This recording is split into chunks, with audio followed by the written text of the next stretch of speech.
Hello everyone, start करते हैं Dustin with you episode 3। Episode की स्टार्टिंग में हम देखते हैं कि सीरियन घर पर होता है। अचानक से उसकी तबीयत खराब होनी शुरू हो जाती है। तभी उसके पास नयन का कॉल आता है। फिर वो उससे मिलने के लिए चला जाता है।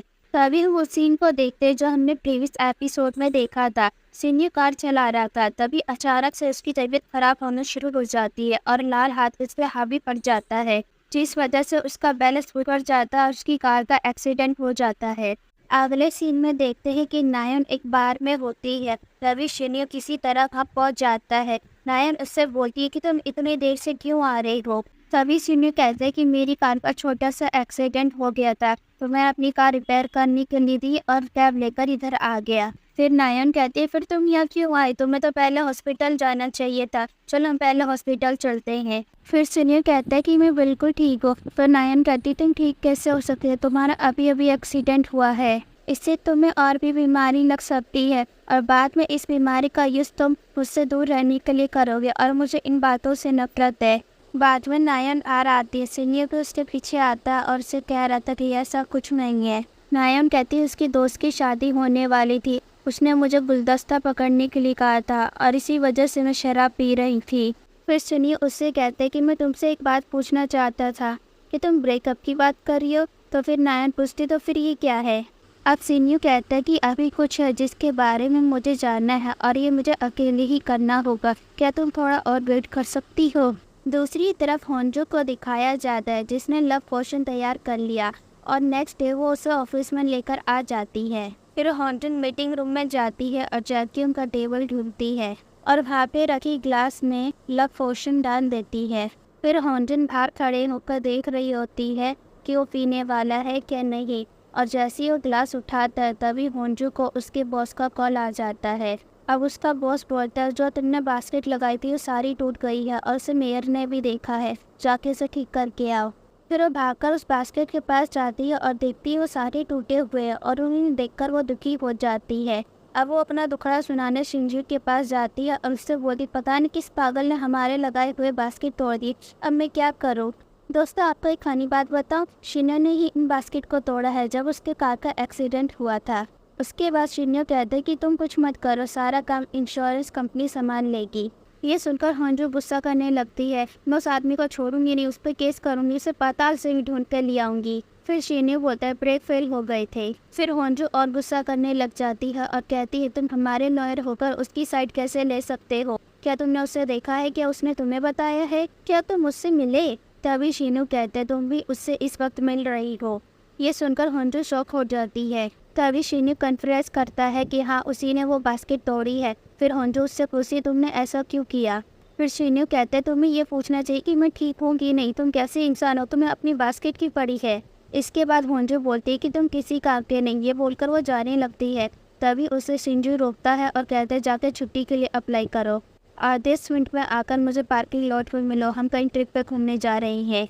फिर होंजो बोलती है क्यों। तो शिन्यो बोलता है लास्ट टाइम तुमने मुझसे प्रॉमिस किया था कि तुम मुझे स्पेल दोगी, अब उसका वक्त आ गया है। इसके बाद होंजो नीचे जाती है, उसके कलीग उसे मजाक उड़ा रहे होते हैं प्रपोजल को लेकर। वो सुनकर वो उदास हो जाती है और सीधा छुट्टी के लिए अप्लाई कर देती है और उसके बॉस हाँ कर देता है। फिर उसका घर का सीन दिखाया जाता है जहाँ वो पैकिंग कर रही होती है और कहती है कोई इतना पढ़ा लिखा होकर तंत्र मंत्र पे कैसे विश्वास कर सकता है और मैं उसके साथ क्यों जाऊँ।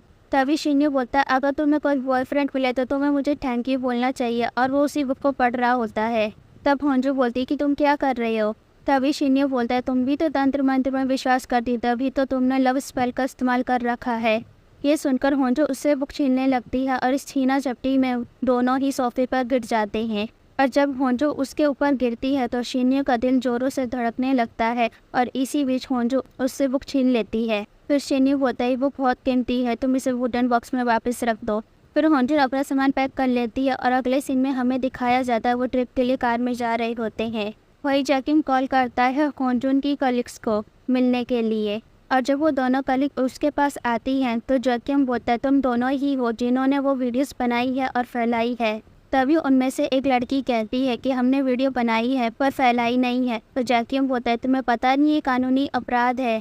और फिर वो बोलता है ये तुम्हारे लिए भले ही मजाक हो लेकिन दूसरे के लिए काफ़ी बड़ा दुख हो सकता है। और फिर वो वहाँ पे वीडियो डिलीट करवा के चला जाता है। दूसरी तरफ होंजू और शिन्यू के विला पे आ जाते हैं और शिन्यू होंजू को कहता है जल्दी रेडी हो, हम माउंटेन पे जाएंगे। फिर होंजुन बोलती कि मेरा जाना ज़रूरी है क्या, वैसे भी तुमने वो किताब पढ़ ली है और तुम्हें वो स्पेल याद ही हो गई होगी, तो तुम खुद ही मंत्र क्यों नहीं पढ़ लेते। फिर शिन्यू बोलता है कि तुम भूल जाती हो क्या, उसमें साफ लिखा था कि इस मंत्र को सिर्फ चुनिंदा लोग ही पढ़ सकते हैं और उनमें से तुम एक हो। तभी होंजू शिन्यू से पूछती है कि तुम चाहते क्या हो, मैं कौन सा पौधा ढूंढूं। शिन्यू पौधे का नाम बताता और ये सुनते ही होंजू बोलती और तुम बीमार हो, और बोलती है तुम्हें बीमारी ठीक करने वाला स्पेल चाहिए मतलब। फिर शिन्यू उससे पूछता है क्या तुम शराब में विश्वास रखती हो, तो होंजू हाँ भरती है। फिर शिन्यू उसे बताता है कि वो एक श्रापित इंसान है। फिर होंजू बोलती है तुम्हें तो हॉस्पिटल जाना चाहिए। फिर शिन्यू बोलता है चुपचाप से वो पौधा ढूंढो शाम होने से पहले। फिर वो दोनों पौधा ढूंढने लगते हैं और उन्हें वो पौधा मिल भी जाता है, लेकिन वो पौधा काफ़ी ऊंचाई पे होता है। फिर शिन्यू होंजू की मदद करता है। तभी रात हो जाती है और शिन्यू बिल्कुल तैयार था स्पेल करने के लिए, और होंजू भी तैयार हो जाती है एक ब्यूटीफुल वाइट ड्रेस में। और जब शिन्यू उसे देखता है तो उसे देखता का देखता ही रह जाता है और उससे कहता है तुम स्पेल स्टार्ट करो।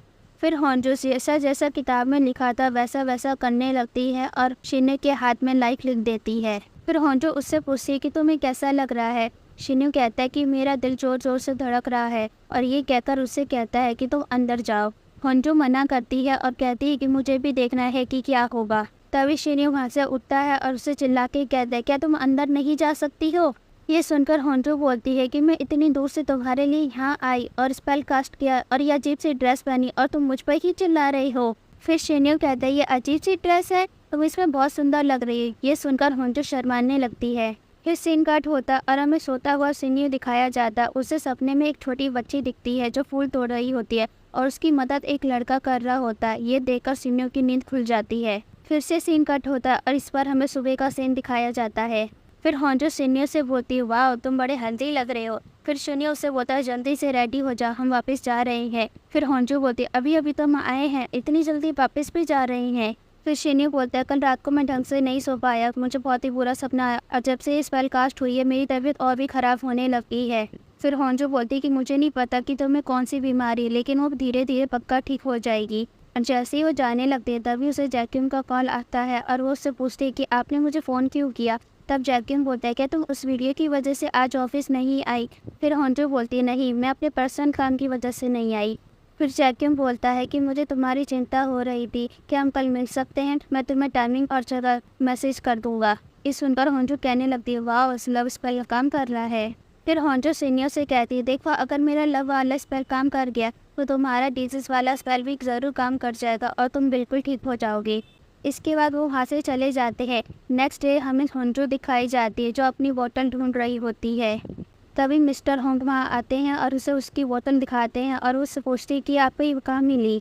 वो बोलता है कि ये ज़मीन पर पड़ी हुई मिली। फिर उसको बोतल को लेती है और देखती है कि उसमें पानी नहीं है। फिर वो होंग से पूछती है इसका पानी कहाँ गया, क्या आपने इस पानी को पिया। फिर मिस्टर होंग बोलते हैं कि तुम कैसे इंसान हो, तुम्हें बोतल के लिए थैंक यू बोलनी चाहिए। इससे पहले होंजू कुछ बोल पाती तभी उसकी मैनेजर वहाँ पर आ जाती है। फिर वो होंजून से हाथ मिलाती है और कहती है कि तुम तैयार है ना, आज हम रात कंपनी डिनर करेंगे। दूसरी तरफ शेन्यू अपने घर पे आया हुआ था और उसका इंतज़ार नायन कर रही थी।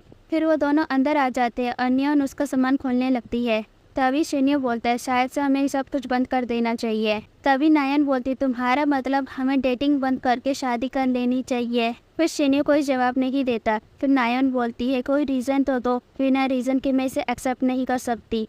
मुझे पता है पहले ही मैं तुम्हारे पीछे आई थी और मैंने ही तुम्हें पसंद किया था, लेकिन बिना रीज़न के मैं तुम्हें नहीं छोड़ सकती। ये कहकर वो वहाँ से चली जाती है। अगले सीन में शेन्यू अपने ऑफिस में होता है। उसका कलीग आकर उसे बोलता है कि मेरा आपको डिनर के लिए बुला रहे हैं, लेकिन शेन्यू मना कर देता है। तो उसका कलीग बोलता है कि आप ऐसा कैसे कर सकते हैं, आप भी मना कर रहे हैं और मिस्टर जैक्यूम भी मना कर रहे हैं, अब मेरे को मैं क्या जवाब दूंगा। शेन्यू अपने मन में सोच रहा होता है आखिर ये जैक्यूम कहाँ गया है। और दूसरी तरफ हमें जैक्यूम दिखाया जाता है जो होंजू का इंतज़ार कर रहा था। तभी होंजुन भी वहाँ आ जाती है और वो जैक्यूम के साथ बैठ जाती है। दूसरी तरफ तभी वहाँ पर शिन्यू भी आ जाता है और वो उन दोनों को देख रहा था। फिर शिन्यू देखता है कि होंजुन मुस्कुरा रही है। वो थोड़ा जेलस फील करता है और वो अंदर आने की कोशिश करता है, लेकिन वो रुक जाता है। फिर वो अपने हाथ को देखने लगता है और उसे देखकर उसे एक पानी का गिलास याद आता है। फिर वो तुरंत अपने ऑफिस में जाकर सीसीटीवी कैमरा चेक करने लगता है। फिर वो सीसीटीवी कैमरे में देखता है कि होंजू जैक्यूम के गिलास में पानी डाल रही है और ये देखकर वो शॉक्ड हो जाता है क्योंकि असल में वो पानी उसी ने पिया होता है। फिर अचानक से उसे सारे मोमेंट याद आने लगते हैं जो उसके और होंजू के बीच हुए थे। दूसरी तरफ होंजू जब अपने घर पे आ रही होती है तो देखती है कि शिन्यू उसके घर के बाहर खड़ा होता है। फिर होंजू शिन्यू से पूछती है कि तुम यहाँ क्या कर रहे हो। तो शिन्यू कहता है कि मैं पूछने आया हूँ कि जैक्यूम ने तुमसे क्या कहा। फिर होंजू बोलती है मेरा पर्सनल मामला है, मैं तुम्हें नहीं बताऊंगी कि क्या हुआ। फिर शिन्यू बोलता है ऐसा हो ही नहीं सकता कि लव स्पेल काम करे। तो होंजू बोलती है तुम्हें क्या लगता है मुझे दोबारा डम कर दिया गया है। तब शिन्यू बोलता है नहीं, मुझे पता है कि जैक्यूम तुम्हें प्यार करता है और मैं भी। और ये सुनकर होंजू शॉक्ड हो जाती है और इसी शॉक्ड फेस के साथ ये ड्रामा ही एंड होता है। और अगर आपको ये जानना है कि आगे यह और क्या कांड करेगी, so please subscribe my channel.